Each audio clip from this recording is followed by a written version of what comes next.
Finally जिसका इंतज़ार हम बहुत दिनों से कर रहे थे कि सीबीएसई नया सिलेबस लाने वाला है, क्या सिलेबस 30% घट जाएगा, क्या सिलेबस पूरी तरह से ख़त्म हो जाएगा, कितना पढ़ना है कितना नहीं पढ़ना है, ऑनलाइन क्लासेस चल रही हैं, क्या ये फ़ायदेमंद हैं या नहीं हैं। आज वो बेसब्री हमारी ख़त्म हो गई है। आज सीबीएसई ने आज हमारे पास ये सिलेबस दे दिया है सीबीएसई ने कि क्या चीज़ें अगले एग्ज़ाम में पूछी जाएंगी। क्लास 9 से लेकर क्लास 12 तक के बच्चों का नया सिलेबस जारी कर दिया गया है सीबीएसई के द्वारा।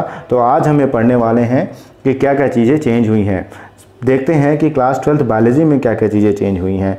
यहाँ पे आप देख रहे होंगे यूनिट 6 रिप्रोडक्शन में जो चैप्टर 1 है, रिप्रोडक्शन इन ऑर्गेनिज्म के पर्टिकुलर पोर्शन में से क्या क्या चीज़ें डिलीट हुई हैं, जैसे reproduction, characteristics feature of all organism for continuation of species, modes of reproduction, asexual and sexual reproduction.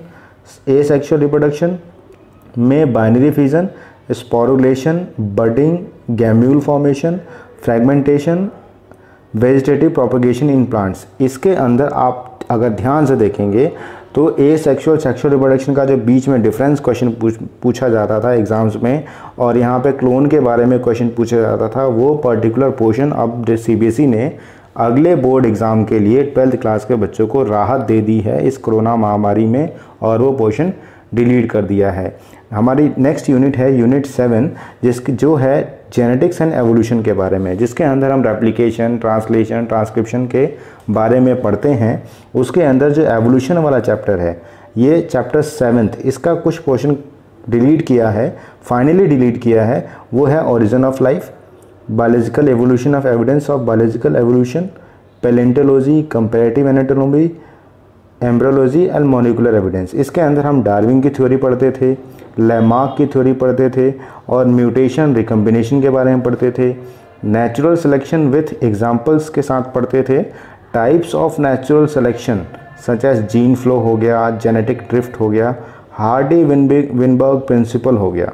ये सारी चीज़ें जो हम कवर करते थे ह्यूमन एवोल्यूशन तक, ये सारा का सारा चैप्टर ह्यूमन एवोल्यूशन का अब सीबीएसई ने बोर्ड मार्च 2021 बोर्ड के सिलेबस में घटा दिया है, उसे हटा दिया है, बिल्कुल पूरी तरह से हटा दिया है। मतलब एवोल्यूशन का चैप्टर अब आपका नेक्स्ट ईयर बोर्ड में नहीं पूछा जाएगा।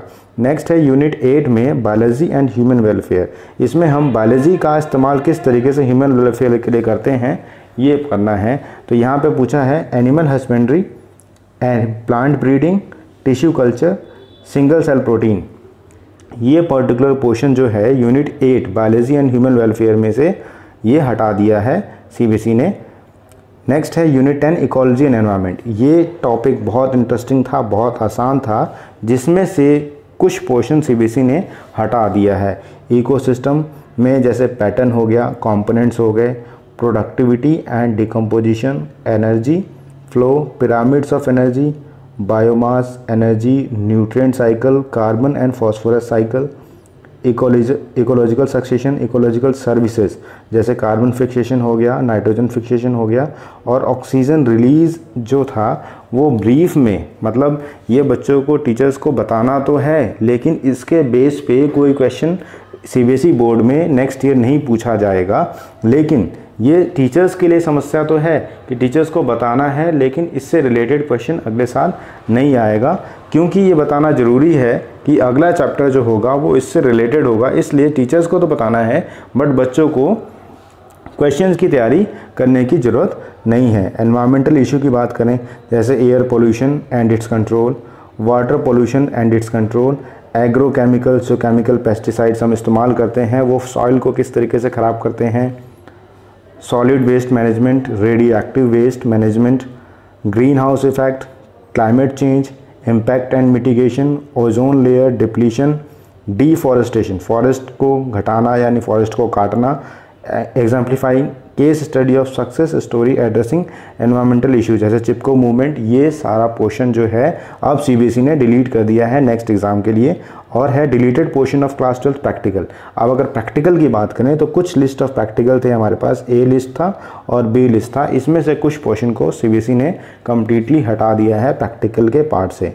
Study the presence of suspended particulate matter in air at two widely different sites study the plant population density and quadrat method. Quadrat method मतलब ये एक क्वाड्रेट हुआ करता था, इसके अंदर हम सैम्पलिंग करके ये समझते थे कि कौन सा प्लांट कहाँ पे होता है।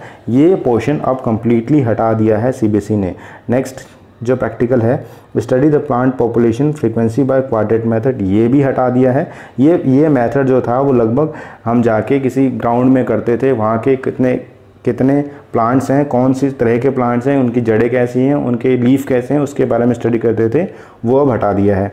अगर स्टडी ऑब्जर्वेशन की बात करें तो pollen germination on stigma through a permanent slide, जो इलेक्ट्रॉन माइक्रोस्कोप के थ्रू देखा जाता था, उसको अब यहाँ पे हटा दिया है सीबीएसई ने नेक्स्ट सिलेबस के लिए। फिर मेंडेलियन इनहेरिटेंस की स्टडी करते थे सीड्स के थ्रू, राजमा के सीड्स, मक्के के सीड्स लेके हम मेंडेलियन इनहेरिटेंस को चेक करते थे कि या वाकई में मेंडेलियन इनहेरिटेंस सही है या नहीं है, तो ये भी पोर्शन वहाँ से हटा दिया गया है।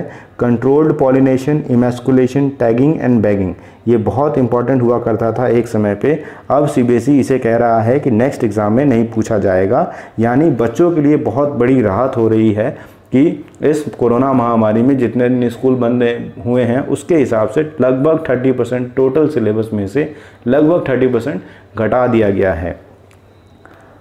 Thanks for watching. Do like, share, comment and subscribe the channel for further learning. मेरा आप सभी से ये आग्रह है कि कोई बच्चा हमारे देश में जो बहुत दूर है उसके पास भी ये वीडियो पहुंच जाए, ताकि वो जान सके कि अब मुझे क्या पढ़ना है और क्या तैयार करके जाना है नेक्स्ट बोर्ड के लिए, क्योंकि जितना टाइम निकलेगा उतना दिक्कत होएगी। इसलिए आप इस चैनल को सब्सक्राइब कर लें, शेयर कर लें इस वीडियो को, ताकि अच्छे से अच्छे बच्चे जल्दी से जान सके। Thank you very much, thank you.